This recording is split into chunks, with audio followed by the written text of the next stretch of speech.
Hello friends, स्वागत है मेरे चैनल एमसीक्यू स्टडी आईक्यू पे। और आज के वीडियो में हम लोग करने वाले हैं क्लास 12 फिजिक्स का चैप्टर नंबर 15 संचार व्यवस्था का important previous years question.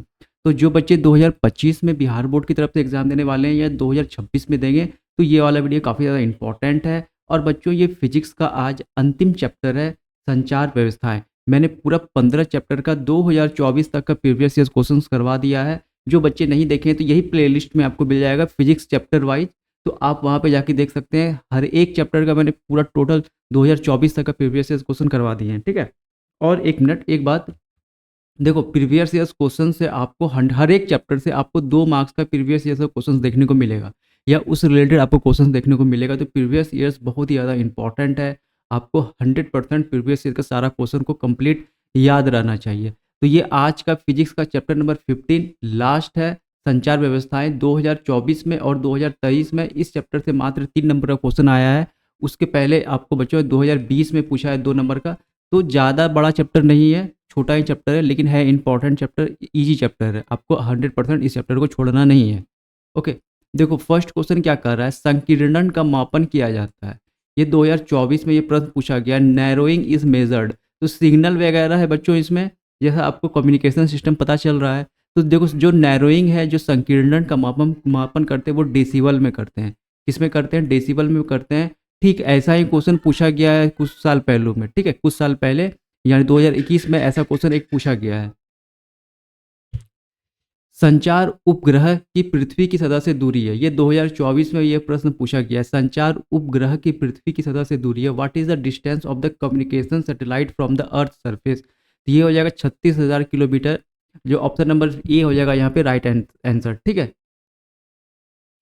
36,000 kilometre. Second का क्या हो जाएगा? ऑप्शन नंबर ए यहाँ हो जाएगा राइट आंसर। ये सब क्वेश्चन डायरेक्ट क्वेश्चन पूछा गया है लास्ट चैप्टर से। एकदम आपको ज़्यादा दिमाग नहीं लगाना है, बस आपको क्वेश्चन के साथ ऑप्शन को याद रख लेना है। वैसी युक्ति जो मॉडलन तथा डिमॉडलन दोनों की तरह कार्य करती है उसे कहते हैं। 2024 में यह प्रश्न पूछा गया, what is the device perform the function of both modulation and demodulation. उसे क्या कहते हैं बच्चों? तो मॉडम कहते हैं। क्या कहते हैं उसे? मॉडम कहते हैं। ऑप्शन नंबर सी हो जाएगा यहाँ पे राइट आंसर। 4 करते हैं, लेजर की क्रिया के लिए जरूरी है। 2023 में ये प्रश्न पूछा गया, नेसेसरी फॉर लेजर एक्शन संख्या परिवर्तन। बहुत इंपॉर्टेंट है, याद रखना है। ये सब प्रश्न रिपीट कर सकता है एग्जाम में। इंपॉर्टेंट प्रश्न है ये सब, हर साल आपको कहीं ना कहीं देखने को मिलेगा। तो लेजर की क्रिया के लिए क्या जरूरी है बच्चों? संख्या परिवर्तन, नंबर चेंज। टीवी प्रसारण के लिए किस आवृत्ति परास का उपयोग होता है? देखो 2015 में पूछा है, 21 में पूछा है, 2023 में पूछा है। तो टीवी प्रसारण के लिए किस आवृत्ति परास का उपयोग होता है? Which frequency is use for TV broadcasting. याद रखना है 30 mega hertz to 300 mega hertz. देखो यहाँ पे किलो भी लिखा हुआ है, किलो वाला नहीं होगा, मेगा हर्ट्स वाला होगा। 30 mega hertz to 300 mega hertz हो जाएगा यहाँ पे हमारा राइट आंसर। तो याद रखना है, पहले भी बहुत बार एग्जाम में ये क्वेश्चन पूछा हुआ है। तो याद है 2024 में नहीं पूछा है, इसका मतलब 2025 के लिए ये क्वेश्चन है इंपॉर्टेंट। आपको याद रखना है ये वाला क्वेश्चन। और एक बता भी दिए यहाँ पे, मेगा हर्ट्स वाला एम वाला टिक करना है। आयाम मॉडलन का सूचकांक होता है। What is the value of amplitude modulation index. 2010 में पूछा है, 13 में पूछा है, 15 में पूछा है, 19 में पूछा है। 3-4 बार से ये क्वेश्चन नहीं पूछ रहा है, इसका मतलब ये भी क्वेश्चन इंपॉर्टेंट है। तो याद रखना ये क्या होता है, 0 तथा 1 के बीच में होता है। आयाम मॉडुलन सूचकांक का मान किसके किसके बीच में होता है? 0 तथा 1 के बीच में। बहुत ईजी चैप्टर है, इस टाइप का क्वेश्चन आपको देखने को मिलेगा। अब सैम्पल पेपर जो आएगा तो वहाँ से इस चैप्टर का क्वेश्चन करवा करके बस खत्म हो जाएगा, उसके अलावा कुछ नहीं पढ़ना है। प्रीवियस ईयर सैम्पल पेपर काफ़ी है इस चैप्टर के लिए। 7 करते हैं, एंटीना होता है। एंटीना क्या होता है? तो एंटीना बच्चों अनुनादी प्रवृत्ति आवृत्ति पर प्रतिरोधक है। क्या है? अनुनादी आवृत्ति पर प्रतिरोधक है।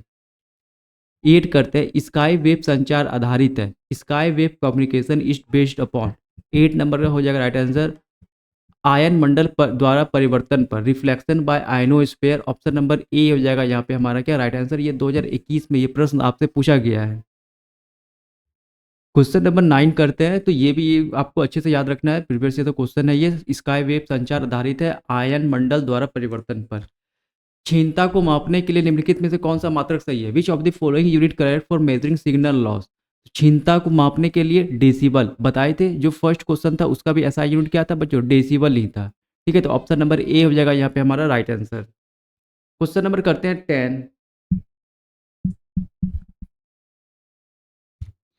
प्रकाश तंतु संचार निम्न में से किस घटना पर आधारित है? 2018 में ये प्रश्न पूछा हुआ है। Light fibre communication is based on the which of the following phenomenon. तो पूर्ण आंतरिक परिवर्तन पर, टोटल इंटरनल रिफ्लेक्शन हो जाएगा यहाँ पे हमारा राइट आंसर। क्वेश्चन नंबर 11 करते हैं, फैक्स का क्या अर्थ होता है? देखो 2024 में आपसे 2 मार्क्स का क्वेश्चन पूछा था। एक फैक्स क्या होता है, एक www क्या होता है, जो हम लोग नेट पर सर्च करते हैं www.com। तो ये देखो फैक्स में एक बार आपको, अच्छा दोनों में अगर 2 मार्क्स में पूछा है तो दोनों का आपको फुल फॉर्म लिखना बहुत जरूरी था। एक का तो फुल फॉर्म आपको प्रीवियस ईयर्स में पूछा हुआ है ऑब्जेक्टिव वाले में। तो अगर हम बात करते हैं फैक्स का क्या मतलब होता है, फैक्स का फुल फॉर्म क्या होता है, तो ये होता है बच्चों फेसिमाइल टेलीग्राफी। क्या होता है? फेसिमाइल टेलीग्राफी। और आपको डब्ल्यू डब्ल्यू का फुल फॉर्म आज तक नहीं पूछा है, तो ये आपको हो जाता है इंपॉर्टेंट, क्योंकि ये सब क्वेश्चन, क्योंकि 2024 में एक 2 मार्क्स का क्वेश्चन पूछा हुआ है सब्जेक्टिव में डब्ल्यू डब्ल्यू डब्ल्यू डब्ल्यू का।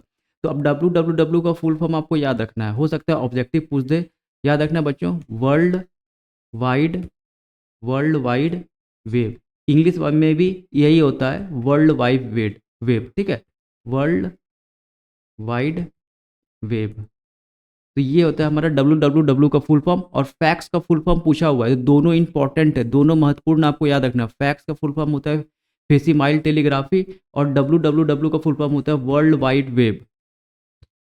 12 और ये लास्ट क्वेश्चन है, ज़्यादा क्वेश्चन नहीं पूछा है। 2 साल 23 और 24 में ही 3-3 नंबर का क्वेश्चन पूछा था, उसके पहले 1 नंबर का क्वेश्चन आपको पूछा जा रहा था, जो बता दिए वो भी रिपीट ही था।